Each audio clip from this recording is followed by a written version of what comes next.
Τον Ιούνιο του 2009, ένας μυστηριώδης άντρας φτάνει στο Sligo, μια μικρή παραθαλάσσια πόλη της Ιρλανδίας. Κάνει check-in σε ένα ξενοδοχείο της πόλης με το όνομα Peter Bergman και δηλώνει ότι είναι από την Αυστρία.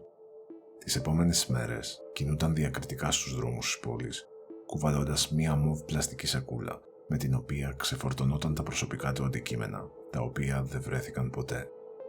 4 ημέρες αργότερα, ο άνδρας βρέθηκε νεκρός σε μια ερημική παραλία, χωρίς ταυτότητα, χωρίς παρελθόν.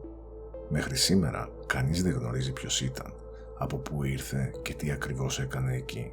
Αυτή είναι η υπόθεση του Peter Bergman και είναι ένα πραγματικό dead end.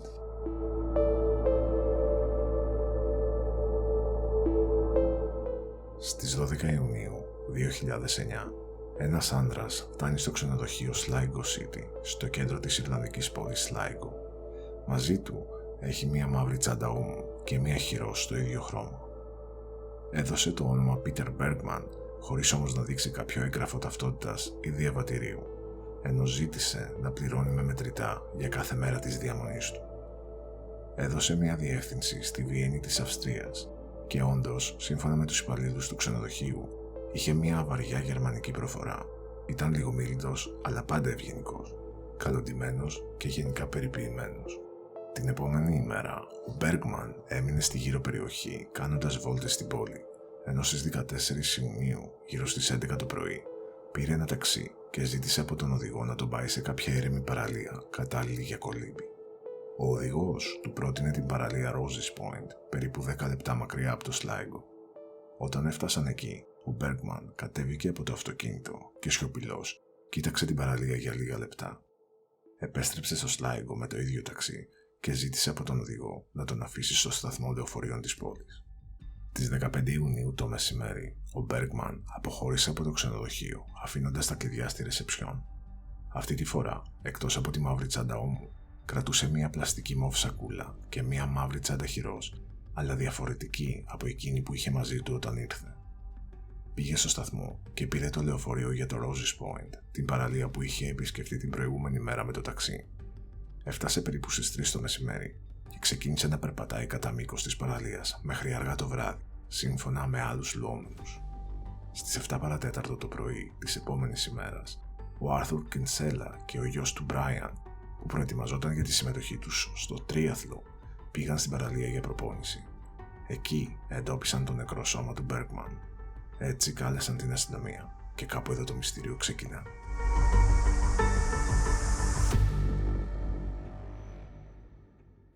Οι έρευνες για την υπόθεση διήρκησαν περίπου 5 μήνες, γεμάτη μυστήριο και αδιέξοδα γύρω από τον Peter Bergman. Το σώμα του ξεβράστηκε από τη θάλασσα, όμως η νεκροψία έδειξε ότι ο θάνατος δεν οφειλόταν σε πνιγμό αλλά σε καρδιακή ανακοπή.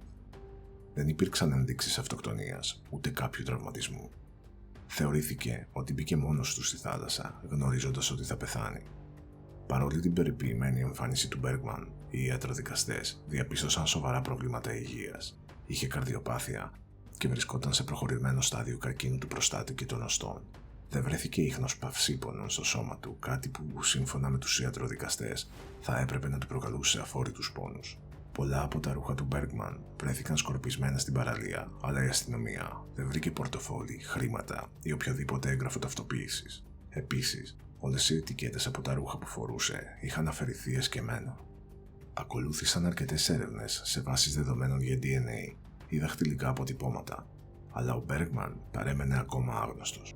Έτσι λοιπόν, η αστυνομία πήρε τα πράγματα από την αρχή, χτενίζοντας κάμερες ασφαλείας της περιοχής και κάνοντας δημόσιες εκκλήσεις για μαρτυρίες, ενώ διέθεσε όλα τα διαθέσιμα πλάνα από τις κάμερες του ξενοδοχείου ή άλλων καταστημάτων που ο Bergman είχε επισκεφθεί. Ο άνδρας εθεάθη για πρώτη φορά στις 12 Ιουνίου το 2009 στο σταθμό λεωφορείων Ulster, στο Derry της Ιρλανδίας, μια πόλη περίπου 140 χιλιόμετρα βόρεια του Sligo. Επιβιβάστηκε σε λεωφορείο και έφτασε στο Sligo. Το όνομα Peter Bergman, όπως και η διεύθυνση στη Βιέννη που είχε δώσει, αποδείχθηκαν ψευδή. Στις 13 Ιουνίου, ο Bergman πήγε στο ταχυδρομείο του Sligo και αγόρασε γραμματόσημα και ετικέτες αεροπορικής αλληλογραφίας, αλλά δεν βρέθηκε ποτέ αν τελικά έστειλε κάτι και σε ποιον. Κατά τη διαμονή του στο Sligo, καταγράφηκε από κάμερες ασφαλείας να κυκλοφορεί στην πόλη. Ήρεμα, σχεδόν μεθοδικά, έβγαινε από το ξενοδοχείο με μια μοβ πλαστική σακούλα και πάντα επέστρεφε χωρίς αυτή.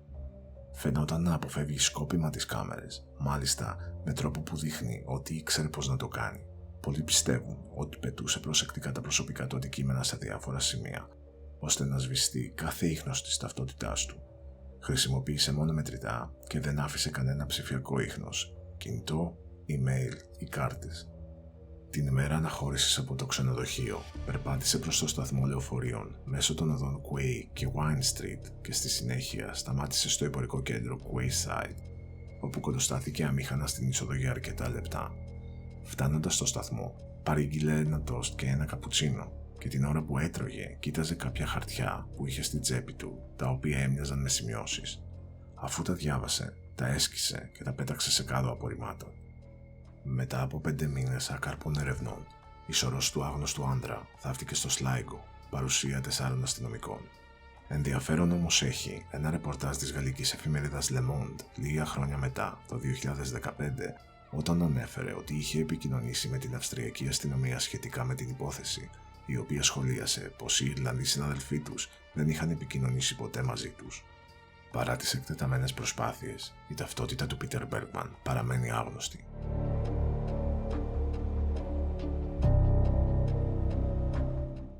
Όσο περνούσαν τα χρόνια και κανένα νέο στοιχείο δεν ερχόταν στο φως, η υπόθεση άρχισε να γεννά περισσότερα ερωτήματα παρά απαντήσεις. Κανένας συγγενής, κανένας γνωστός, κανένα ίχνος από το παρελθόν του δεν εμφανίστηκε. Ποιος ήταν στα αλήθεια αυτός ο άνδρας, γιατί ταξίδεψε στο Σλάιγκο για να πεθάνει εκεί και κυρίως τι προσπαθούσε να κρύψει με τόση επιμονή.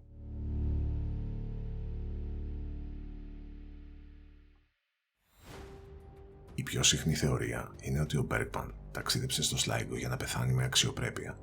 Ήξερε πως υπέφερε από ανίαντες ασθένειες, όπως η καρδιοπάθεια, ο προχωρημένος καρκίνος και ίσως ήθελε να μην επιβαρύνει κανέναν. Δεν είχε παυσίπονα στο σώμα του, στοιχείο που ίσως φανερώνει η αποδοχή του πόνου και της πείνας του. Η Ιρλανδία, ήσυχη και πανέμορφη χώρα, μπορεί να του φάνηκε το κατάλληλο μέρος για να τελειώσει τη ζωή του ήρεμα, μακριά από οικείους, χωρίς δράματα ή συναισθηματικές φορτίσεις.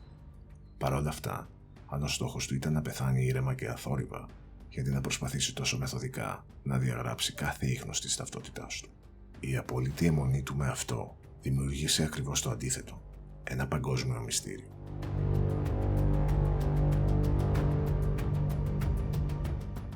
Η ψυχραιμία και η μεθοδικότητα με την οποία κινήθηκε έχει κάνει κάποιους να πιστεύουν ότι ο Μπέργκμαν ήταν πρώην πράκτορας ή εγκληματίας που ήθελε να σβήσει τα ίχνη του πριν πεθάνει. Στη σύγχρονη εποχή ψηφιακής παρακολούθησης, απέφευγε με ακρίβεια τις κάμερες, χρησιμοποιούσε μόνο μετρητά και δεν άφησε κανένα ψηφιακό αποτύπωμα.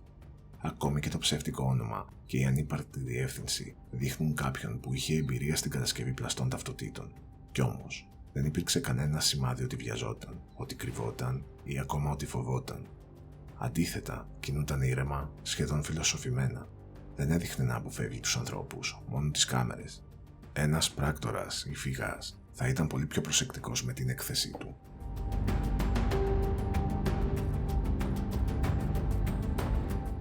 Μία άλλη θεωρία υποστηρίζει ότι ο Μπέργκμαν ίσως υπέφερε από κάποια ψυχική διαταραχή. Η απόλυτη αιμονή του με την ανωνυμία, η αφαίρεση ετικετών, η συστηματική καταστροφή εγγράφων ή η εναλλαγή με τις τσάντες και τα πεταμένα ρούχα ίσως δείχνουν παρανοϊκή συμπεριφορά ή κάποια ψυχαναγκαστική διαταραχή. Ίσως πίστευε ότι τον καταδίωκαν ή απλώς ένιωθε πως έπρεπε να εξαφανιστεί εντελώς. Όμως τίποτα στη συμπεριφορά του δεν πρόδιδε σύγχυση ή ψυχική αστάθεια. Δεν παρατηρήθηκαν ασυντόνιστες κινήσεις και δεν υπήρξε καμία έξαρση ή κάποιος φόβος. Ήταν σταθερός, ευγενικός και λειτουργικός. Αν πράγματι είχε ψυχικά προβλήματα, τα έκρυβε ίσως με εξαιρετικό τρόπο.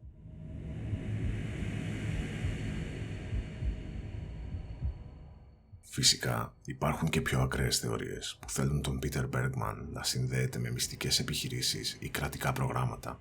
Η απολύτη αποτυχία ταυτοποίησής του, ακόμη και μέσω της Interpol, DNA ή δακτυλικών αποτυπωμάτων, έχει οδηγήσει κάποιους να πιστεύουν ότι η ταυτότητά τους σβήστηκε σκόπιμα. Ίσως ήταν μέλος κάποιας αποστολής ή εξαφανίστηκε από κάθε βάση δεδομένων για λόγους που δεν θα μάθουμε ποτέ. Παρ' όλα αυτά, καμία κρατική υπηρεσία δεν φάνηκε να ενδιαφέρεται για την υπόθεση. Δεν υπήρξε κάποια παρέμβαση, λογοκρισία ή περιορισμός της έρευνας. Όλα τα στοιχεία δόθηκαν στη δημοσιότητα, ή τουλάχιστον έτσι νομίζω.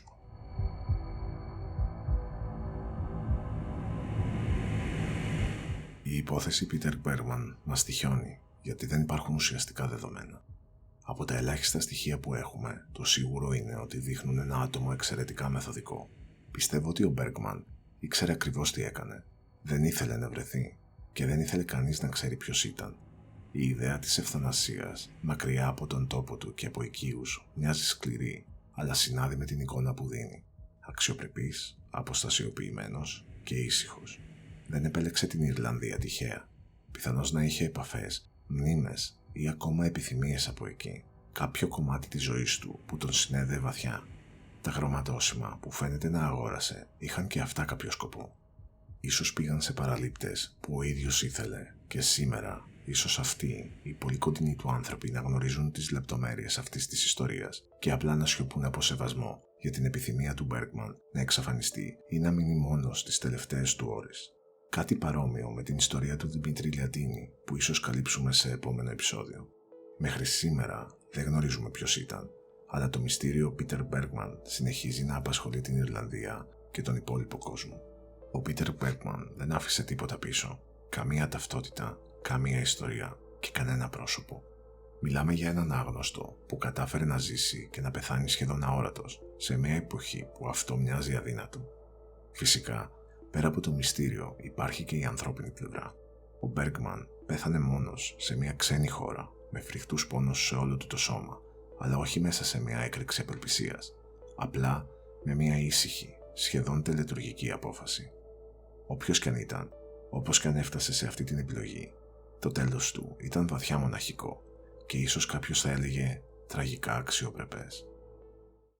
Αν σας άρεσε αυτό το επεισόδιο, κάντε like και εγγραφείτε στο κανάλι για περισσότερες ιστορίες μυστηρίου από το Dead End.